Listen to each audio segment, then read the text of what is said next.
আসসালামু আলাইকুম। ইফতারে কলিজা ঠান্ডা করার মতো সাবুদানার একটা শরবত রেসিপি আপনাদের সাথে শেয়ার করব।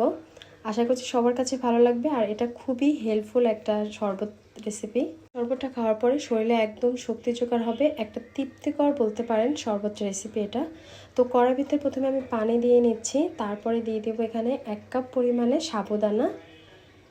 সাবুদানাটা দিয়ে খুব ভালো করে সাবুদানাটা সিদ্ধ করে নেব। প্রথমে এটা সাবুদানাটা সাদা থাকবে, যখন এটা সিদ্ধ হয়ে যাবে তখন একদম পানি পানি কালার আর কি চলে আসবে।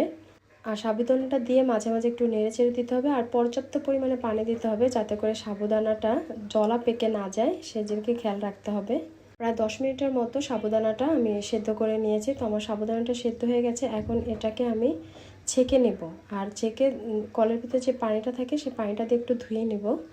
তারপর 5-6 মিনিটের মতো এভাবে পানিতে একটু ভিজিয়ে রাখবে। এতে করে সাবুদানাটা একদম ঝরঝরে হবে আর মুক্তোর দানার মতো দেখতে লাগবে। 5-7 মিনিটের পরে পানি ঝারিয়ে আলাদা একটা বাটিতে করে রেখে একটা সাইড করে রেখে দিব। আর ইফতারে অবশ্যই একদিন এভাবে একটা শরবত রেসিপি খেয়ে দেখবেন যে আপনার কতটা ভালো লাগে।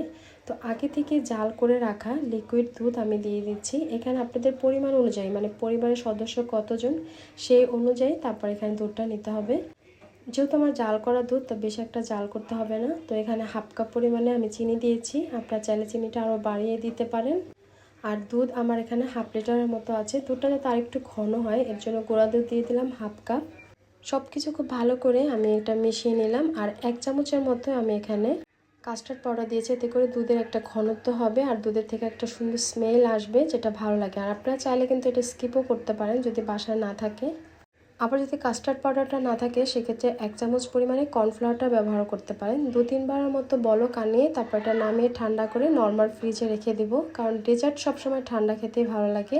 আর এটা যখন পরিবেশন করব, পরিবেশনের আগে আমি নিয়ে নিচ্ছি সাবুদানা, তারপর নর্মাল ফ্রিজে রাখা সেই দুধটা আমি এখানে দিয়ে দিব। কিছু ফ্রুটস আমি এখানে কেটে নিয়েছি। এখানে সাদা কালো 2 রকমের আঙুর, আনার আর হচ্ছে আপেল, কলা আর একটার মতো স্ট্রবেরি আমি এখানে নিয়েছি। সব কিছু এখানে এখন দিয়ে দিব। আর বাড়তি একটু স্বাদের জন্য এখানে আমি কিশমিশ আর বাদামটা অ্যাড করেছি। রেসিপি ভালো লাগলে একটা রিকোয়েস্ট থাকলো আমার চ্যানেলটি সাবস্ক্রাইব করার। আর আশা করছি আমার আজকের এই রেসিপিটা আপনাদের সবার কাছেই ভালো লাগবে। আপনারা চাইলে দুধের কালারটা এখানে রুয়াবজা দিয়ে লাল করে নিতে পারেন, তবে আমার কাছে ন্যাচারালটাই ভালো লাগে, তো আমি এর জন্য আর কালার করি নেই। তো একটা কলা আমি ছোট ছোট করে কেটেও এর ভিতরে দিয়ে নিলাম। ব্যাস তৈরি হয়ে গেল আমার সাবুদানার ফ্রুটস শরবত। সব ফ্রুটসগুলো একসাথে করে মিশিয়ে তারপরে গ্লাসে এটা পরিবেশন করবেন। দেখবেন যে এই শরবতটা খাওয়ার পরে মন প্রাণ সব কিছু আর কি ভরে যাবে। তো আজ এ পর্যন্তই। আল্লাহ হাফেজ।